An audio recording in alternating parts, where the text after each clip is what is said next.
ओम नमः शिवाय। हर हर महादेव।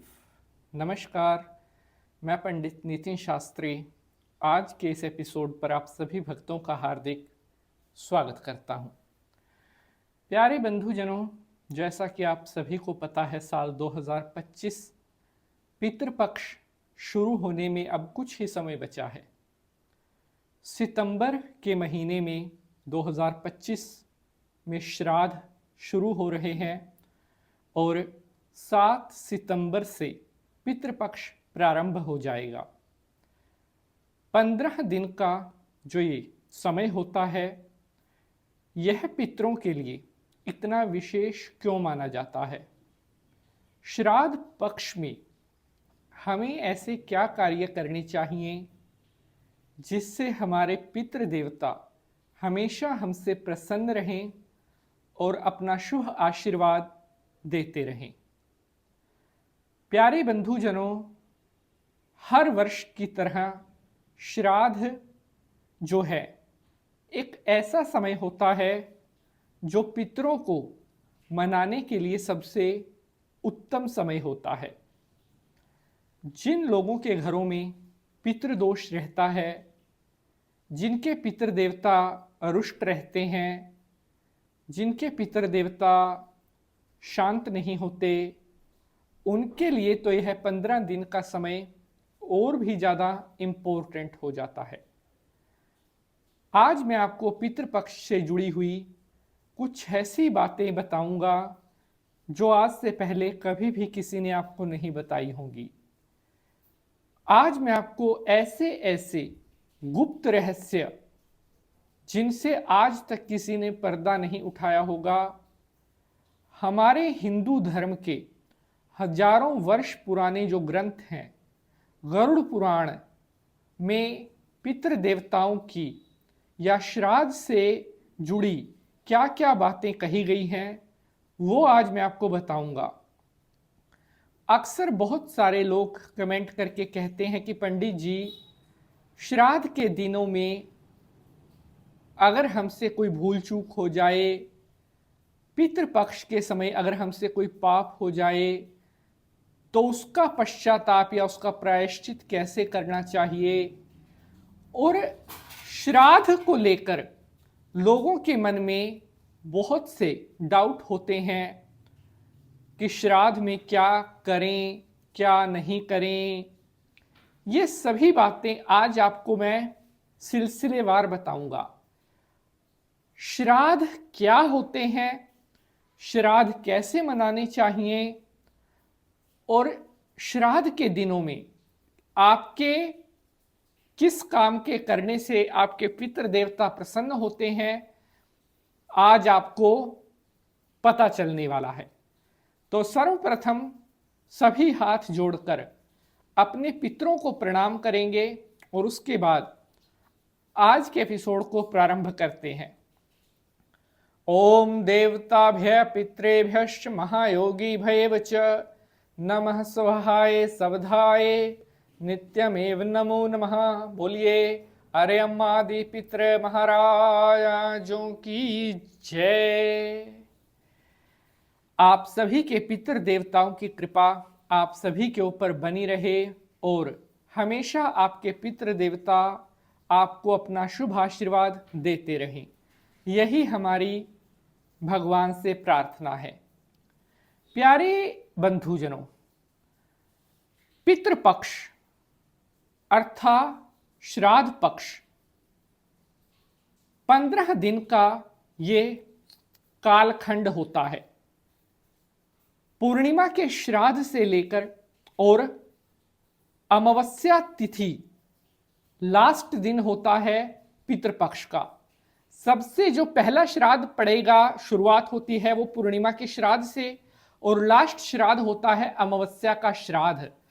तो टोटल ये 15 दिन का समय होता है जिसे पितृपक्ष कहा जाता है। मेरी एक छोटी सी रिक्वेस्ट है, अगर यह एपिसोड आपको पसंद आएगा तो इसे लाइक शेयर जरूर कर देना, क्योंकि बहुत मेहनत लगती है एक एक एपिसोड को बनाने में। तो प्यारे बंधुजनों, सबसे पहले हम बात करते हैं पितृपक्ष में हमें क्या करना चाहिए जिससे हमारे पितृ देवताओं का आशीर्वाद हमेशा हमारे ऊपर बना रहे। सबसे पहला कार्य, पितृपक्ष में जितना हो सके अपने पूर्वजों के निमित्त आप दान करें जल का। पितृ देवताओं को सबसे ज्यादा अभिलाषा अगर किसी चीज की होती है तो वो जल की होती है, पानी की, क्योंकि कहा गया है पितृलोक में पानी की कुछ कमी होती है। इसलिए जो लोग अपने पितरों के लिए पानी का दान नहीं करते तो पिपासादि का दोष लगता है। अर्थात अगर आप अपने पूर्वजों के निमित्त जल नहीं देते तो वो अपना पसीना इसे लेते हैं और फिर ऐसा ही आशीर्वाद वो अपने परिवार को भी देते हैं। पसीने का स्वाद क्षैला होता है और फिर घर में बनता है भयंकर पितृदोष। इसलिए पितृदोष में अगर आपको बचना है तो पितृपक्ष के दिनों में अपने पूर्वजों के लिए जल का दान आपको जरूर करना चाहिए। अगर आप दूध, काले तिल, शहद और गंगा जल यह सब मिला करके अपने पितरों के नाम से तर्पण करवाते हैं, गंगा जलम व तस्मै श्वधा नमः श्वधा नमः श्वधा नमः। गरुड़ पुराण में कहा गया है कि जो लोग अपने पूर्वजों के निमित्त तर्पण करवाते हैं ऐसे परिवारों में 1000 वर्ष तक पितृदोष नहीं लगता। इसलिए श्राद्ध के दिनों में तर्पण भी अवश्य करवाना चाहिए। अगला कार्य, अगर आप चाहते हैं कि यह 15 दिन का समय आपके पितरों को आपकी पूजा स्वीकार हो, अगर आप चाहते हैं आपके पितृ देवता हमेशा आपसे खुश रहें, तो पितृपक्ष के दिनों में जो है ओम नमो भगवते वासुदेवाय इस मंत्र का जाप करें, ब्राह्मण को भोजन करावें, ब्राह्मण को वस्त्र, छतरी, जूता, चप्पल, बर्तन, फल, अन्न, इन सभी चीजों का दान ब्राह्मण को अगर आप पितृपक्ष के दिनों में करते हैं तो ऐसा करने से भी कभी आपके घर में किसी प्रकार का कोई पितृदोष नहीं लग सकता। अगला कार्य, अगर पितृपक्ष के दिनों में आप शुद्ध सात्विक भोजन करते हैं, सबसे पहले गाय माता को रोटी देते हैं, कुत्ते को रोटी देते हैं, कौवे को रोटी देते हैं, उसके बाद फिर स्वयं भोजन करते हैं, तो ऐसा करने से 1001 वर्ष तक आपके पितृ देवता हमेशा आपसे प्रसन्न रहेंगे। यह कार्य पितृपक्ष में जरूर करने चाहिए। जो लोग पितृपक्ष के दिनों में अपने पितरों के लिए पूजा करवाते हैं उन घरों में 2000 साल तक पितृदोष से जुड़ी हुई कभी कोई पीड़ा नहीं होती। आइए अब हम बात करते हैं पितृपक्ष के दिनों में क्या कार्य नहीं करने चाहिए। सबसे पहला कार्य,